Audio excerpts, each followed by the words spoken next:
Hello, friends. Did you know that if you filed for Social Security early and regret the massive pay cut, the government gives you exactly one do-over to erase that mistake? Thousands of seniors claim at age 62 out of sheer fear, only to realize later that they permanently slashed their lifetime retirement income by up to 30%. But what the Social Security Administration rarely advertises is that you have a legally protected window to wipe the slate completely clean. Today, I'm showing you the hidden 12-month withdrawal rule, how to use Form SSA-521 to legally reverse your claim, and the exact steps to reset your monthly check for a massive, permanent increase. To be clear right up front, this isn't a new stimulus, a free money glitch, or a loan. This is an official, existing federal Social Security provision called withdrawal of application. Make sure you stay until the end, because if you are already past this strict 12-month deadline, there is a completely different, secret backup strategy you can use once you hit your full retirement age to pause your benefits and still earn a guaranteed 8% increase every single year. The rules around your retirement change every year. The government never explains your options. Subscribers find out in time. The others find out after the money is gone. Take a second and subscribe to the channel right now. This rare opportunity helps any senior homeowner or worker considering claiming at age 62, or who has recently done so and realized the numbers just do not work. Let me paint an accurate picture of early filing regret and the permanent 30% penalty. If your full retirement age is 67, which applies to anyone born in 1960 or later, claiming your benefits the exact month you turn 62 triggers an immediate, permanent 30% reduction to your primary insurance amount. Many seniors think this reduction magically disappears when they hit their full retirement milestone, but it does not. It is a permanent lifetime penalty that locks you into a lower tier for the rest of your days. To reverse this damage, you must evaluate your current financial standing. First, log into your MySSA portal on the computer. Second, look at the statement to compare your actual current reduced benefit amount against your full monthly amount at age 67. Third, assess if your current income from a new job, a business, or an inheritance means you no longer need that reduced check to survive on a monthly basis. Look at David from Ohio. David panicked about the direction of the economy and filed for his Social Security benefits the exact day he turned 62. His full retirement age amount would have been $2,000 a month, but his early claim locked his permanent base check in at just $1,400 a month. David took a massive $600 a month pay cut. $600 times 12 months is $7,200 a year. If David lives a normal life expectancy to age 85, that single hasty early filing penalty will drain $165,600 completely out of his lifetime retirement income pool. The month you choose to claim alters your penalty tier completely. Claiming at the absolute minimum age of 62 triggers the maximum 30% reduction. Claiming at age 65 drops the reduction down to an approximate 13.3% penalty for individuals with a full retirement age of 67.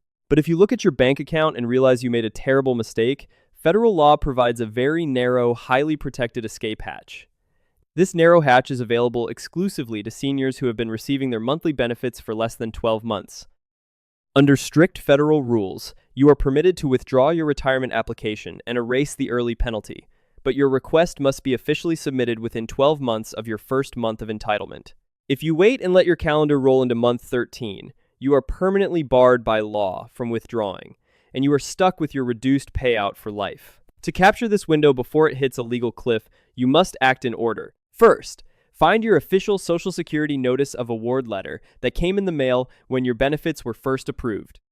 Second, scan the top of the text to find your official month of entitlement, which is often different from the calendar month you received your first physical check or direct deposit. Third, mark exactly 12 months from that entitlement date on your home calendar. Fourth, submit your formal withdrawal paperwork before that specific calendar date strikes, or the window closes forever. Look at Susan from Florida. Susan claimed her early benefits with a month of entitlement of June 2025. In February 2026, she unexpectedly received a high-paying job offer and realized she no longer needed the government money and deeply regretted taking the early penalty. Because she checked her calendar, she realized she was in month 8 of her 12-month window. Susan's reduced check is $1,500 a month. Because she is safely within the 12-month window, she can legally withdraw her original application. By hitting that deadline, she completely erases the penalty and restores her future full retirement age benefit of $2,142 a month. That single timely move secures her an extra $642 a month, which is $7,704 a year for the rest of her life once she chooses to retire for real. Your calendar dates control the approval stamp. Filing the withdrawal paperwork at 11 months and 28 days is legally valid, and your withdrawal will be accepted by the agency. Filing that same paperwork at 12 months and 1 day results in an immediate legal rejection, locking you into your reduced early check for the rest of your life. However, the government does not just let you hit a reset button for free. You have to prepare to square up the financial ledger, which means you have to know the catch. You have to repay every single penny you and your family received based on that early retirement application. This requirement catches many seniors completely off guard. To finalize a withdrawal of application, you must return every dollar that flowed from your record. This includes your direct deposits, any spousal benefits paid to your husband or wife on your account, and any federal income taxes you voluntarily chose to withhold from your checks. Fortunately, the government does not charge you a single penny of interest on this repayment pool. It is a straight dollar-for-dollar transaction.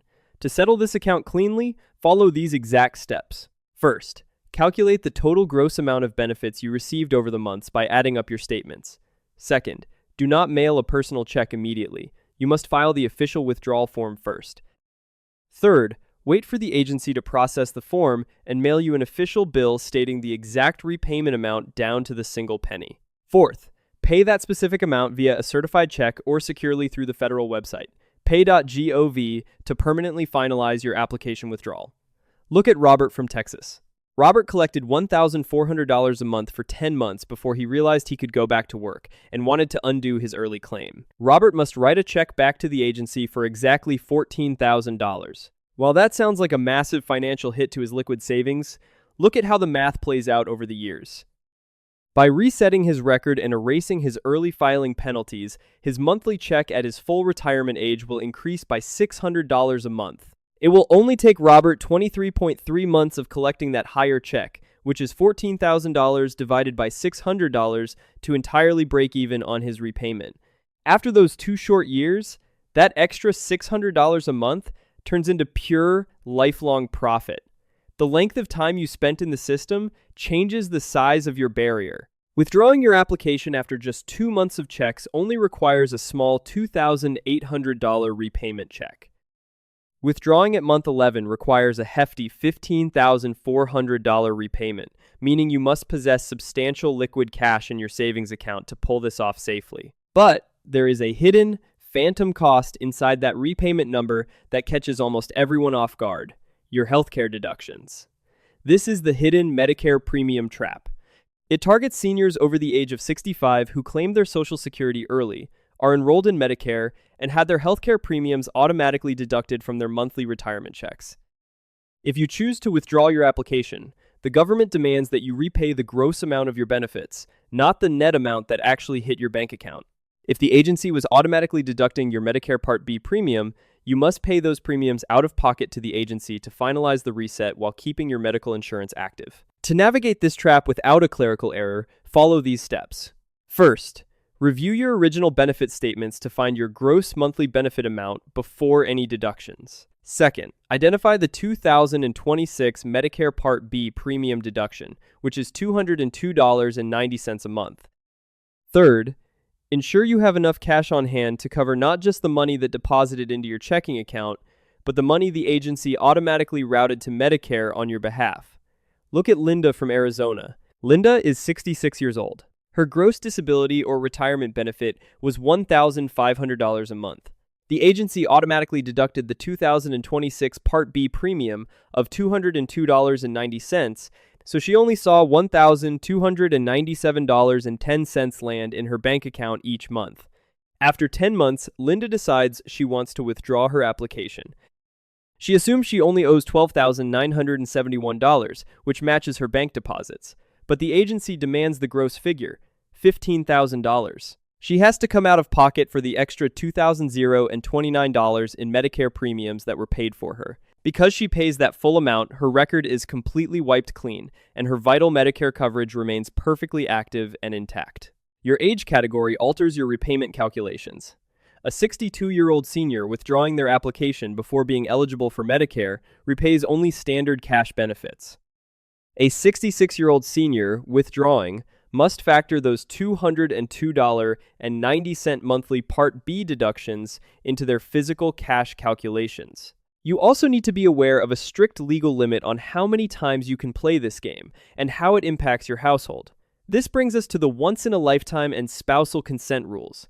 This protocol applies to anyone utilizing the withdrawal strategy, especially those who have a spouse currently claiming dependent benefits on their record. You are legally permitted to withdraw a retirement application exactly one time in your life. You do not get a second chance to undo a future claim.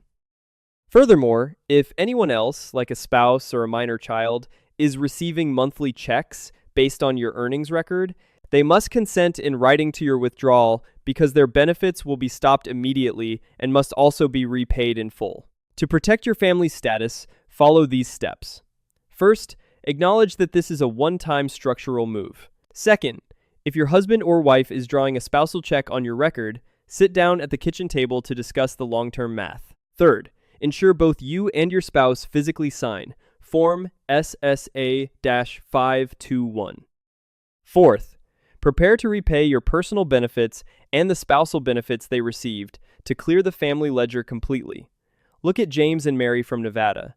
James filed for his early retirement at age 64. Mary filed for spousal benefits on James's high record at the exact same time.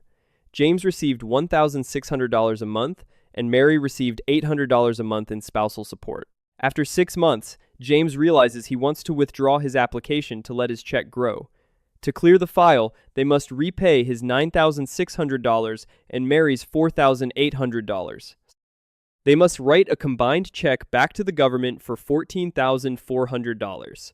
Because they both signed the paperwork, James's and Mary's records are completely wiped clean, allowing both individual benefits to grow significantly larger over the next 3 years. Your marital situation dictates your paperwork path. A single senior needs zero external consent. They simply sign the paper and submit it alone. A married senior whose spouse claimed on their record faces an absolute wall unless their spouse physically signs the consent section of Form SSA-521. If that signature is missing, the agency rejects the withdrawal immediately. Once you have the cash ready and the consent signed, here is exactly how you file the paperwork and execute the plan, which means you have to know exactly how to execute the technical filing. This specific action plan applies to any senior who is ready to officially pull the trigger and submit their withdrawal request before the clock runs out. Form SSA-521, titled the Request for Withdrawal of Application, is a simple one-page document. But it must be filled out with absolute precision to avoid processing delays that could accidentally push you past your strict 12-month legal deadline. To submit this packet cleanly, without errors, follow this exact sequence. First, download the official, current version of Form SSA-521 from sa.gov. Second, fill in your full legal name, your correct social security number, and the exact date you originally applied for benefits. Third, locate the box labeled Reason for Withdrawal and write this phrase clearly. I wish to withdraw my application to earn delayed retirement credits and wait until full retirement age. Fourth, submit the completed form via certified mail with a return receipt requested to your local Social Security office, or hand deliver it in person and demand a physical, date-stamped receipt as ironclad proof that you beat the 12-month cliff. Look at William from Michigan. William printed out the form and mailed it on day 360 of his 12-month window. By using certified mail, he had undeniable proof that the agency received his application before the 12-month mark. Even though the agency took an additional 45 days to process the paperwork and finally send him the official repayment bill, his withdrawal was locked in and legally approved based on the delivery date. His $20,000 total repayment reset his earnings record, successfully securing him a $500 a month larger check later in life. Your method of delivery dictates your legal safety. Mailing the form via regular post leaves you vulnerable. If the agency loses it in a mailroom, you can easily pass the 12-month mark and face a permanent denial. Hand-delivering the form to a local representative for a physical date-stamped receipt provides ironclad proof that completely secures your legal right to withdraw. But what happens if you are watching this right now and you realize you have been collecting your early benefits for 18 months, 2 years, or 3 years. You completely miss the 12-month withdrawal window. You cannot use Form 521, and you cannot repay the money. But if you have reached your exact full retirement age, you have a powerful backup option. This is the Full Retirement Age Voluntary Suspension Backup Plan. It applies to seniors who missed the initial 12-month withdrawal window, but have finally reached their official full retirement age, which is usually age 66 or 67. Under federal law, once you reach your full retirement age, you hold an absolute right to request a voluntary suspension of your benefits. You do not have to repay a single dime of the money you already received. The agency simply stops sending your monthly checks, and for every single year you leave them suspended up to age 70, you earn an 8% delayed retirement credit. To activate this secondary strategy, you must move in order. First, verify that you have reached your exact full retirement age month based on your birth year. Second, call the national hotline or submit a written request to your local office to voluntarily suspend your monthly benefits. Third, live off your personal savings, retirement accounts, or wages from a new job while the checks are paused. Fourth, when you turn age 70, or whenever you choose to turn them back on, your monthly checks automatically resume with those massive 8% annual bonuses permanently stacked on top of your old amount. Look at Charles from Pennsylvania. Charles claimed his benefits early at age 62, missed his 12-month window, and was stuck with a permanently reduced check of $1,400 a month. He continued working his regular job anyway. The moment he hit his full retirement age of 67, he invoked the voluntary suspension rule. Charles suspended his monthly benefits for 3 full years, from age 67 to age 70. He did not have to come out of pocket to repay a thing. Because he suspended his checks, he earned 3 full years of 8% delayed retirement credits, which added up to a 24% total permanent bonus. When he turned age 70, his monthly check automatically increased from $1,400 a month to $1,736 a month. That backup strategy secured him an extra $336 a month, which is $4,032 a year for the rest of his life, with zero upfront repayment cost. Your age unlocks this door. Attempting to suspend your monthly checks at age 65 is legally impossible under federal guidelines. You must be at your exact full retirement age to pause the system. Suspending at your full retirement age is a legally guaranteed right, generating a safe, guaranteed 8% annual return on your benefit size. Let me bring this all together. Review your statements to measure the exact damage of your early filing penalty. Check the calendar to ensure you are within 12 months of your entitlement date, and prepare your cash savings for the full gross repayment, including your Medicare deductions. Get your spouse's physical signature if they are drawing on your record. Use certified mail for Form 521. And use the voluntary suspension rule at your full retirement age if you miss the short window entirely. Claiming Social Security early permanently slashes your retirement income, but if you catch the mistake within the first 12 months, Form SSA-521 gives you one legal mulligan to repay the funds, erase the penalty, and lock in the much higher monthly check you deserve. Subscribe. Share this with someone you know who's on Social Security or Medicare. I'll see you in the next one.